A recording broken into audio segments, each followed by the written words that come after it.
Top quality और consistent performance के लिए सिर्फ सिल्वर पंप नाम याद रखना। બેક સમાચાર જામનગરમાંથી કે જ્યાં સ્વામિનારાયણ વિસ્તારમાં મનપા દ્વારા ડિમોલિશન, સ્થાનિકોના વિરોધ વચ્ચે ગેરકાયદે દબાણો હટાવવાની કામગીરી થઈ રહી છે।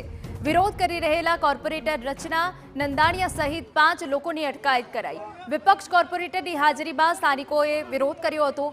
હાઈકોર્ટમાં કેસ ચાલી રહ્યો હોય તે મુદત આપવા સ્થાનિકોની રજૂઆત। હાઈકોર્ટના ચુકાદા બાદ ડિમોલિશન કરવા સ્થાનિકોએ માંગ કરી હતી। 12 મીટર ડીપી કપાત માટે મનપા દ્વારા ડિમોલિશનની કાર્યવાહી કરાઈ છે। ડિમોલિશન પૂર્વે જ મોટી સંખ્યામાં સ્થાનિકોએ હોબાળો કર્યો। મહત્વનું છે કે ચોમાસામાં વરસાદી પાણી ના ભરાય તે માટે મનપા દ્વારા કાર્યવાહી કરવામાં આવી રહી છે। નદીના પટમાં થયેલા ગેરકાયદેસર બાંધકામો દૂર કરવાની કવાયત થઈ રહી છે। ત્યારે આજે નવા ગામના સ્વામિનારાયણ મધુવન સોસાયટીમાં કાર્યવાહી કરવા માટે 10 જેસીબી, 6 ટ્રેક્ટર, એક હિટાચી મશીન સહિત મનપાના અધિકારી પહોંચ્યા હતા।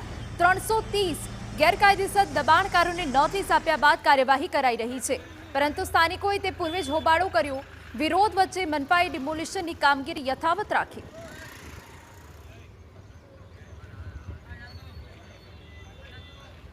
જામનગર શહેરના નવાગામ વિસ્તારમાં આજે વહેલી સવારથી જ મેગા ડિમોલેશન કરવામાં આવી રહ્યું છે। ડીપી કપાતમાં આવતા લગભગ 330 જેટલા જે આસામીઓ છે તેની રહેણાંક અને કોમર્શિયલ જે દુકાનો છે તે પાડવાની કામગીરી હાલ શરૂ કરવામાં આવી છે। કુલ મળીને લગભગ 10 જેટલા જે જેસીબી છે તેની મદદથી અને એક હિટાચીની મદદથી 150 થી પણ વધારે કર્મચારીઓ આ ડિમોલેશનની કામગીરીમાં જોડાયા છે। સાથે સાથે પોલીસનો મોટો કાફલો આ કામગીરીમાં લાગ્યો છે।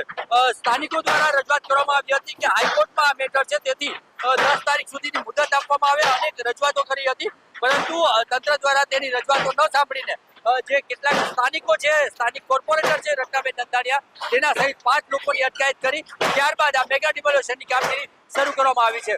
મોટા પ્રમાણમાં જે રોડમાં આવતા જે બાંધકામો છે 330 જેટલા, તે હાલ દૂર કરવાની કામગીરી હાલ જામનગરમાં ચાલી રહી છે। અનિલ ગોયલ સાથે દિવેશ વાળા, TV9 જામનગર।